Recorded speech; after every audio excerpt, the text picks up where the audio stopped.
প্রথমেই নজর রাখবো যে খবরের দিকে। দিনহাটায় ফের বিজেপিতে যোগদান এবং যেমনটা জানা যাচ্ছে ৬০০টি পরিবার তারা তৃণমূল থেকে বিজেপিতে যোগদান করেন।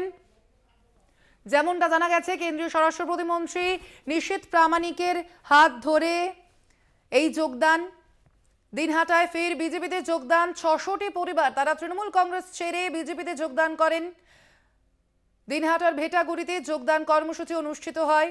দিনহাটায় ফের বিজেপিতে যোগদান কেন্দ্রীয় স্বরাষ্ট্র প্রতিমন্ত্রী নিশীথ প্রামাণিকের হাত ধরে এই যোগদান। ৬০০টি পরিবার তারা তৃণমূল ছেড়ে বিজেপিতে যোগদান করেন। কেন্দ্রীয় স্বরাষ্ট্র প্রতিমন্ত্রী নিশীথ প্রামাণিকের হাত ধরে এই যোগদান হয়। কোচবিহারের ভেটাগুড়িতে যোগদান কর্মসূচি অনুষ্ঠিত হয়।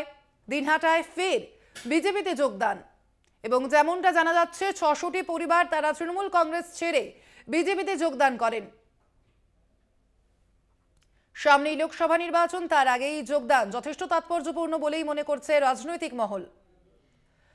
নিশীথ প্রামাণিকের হাত ধরে যোগদান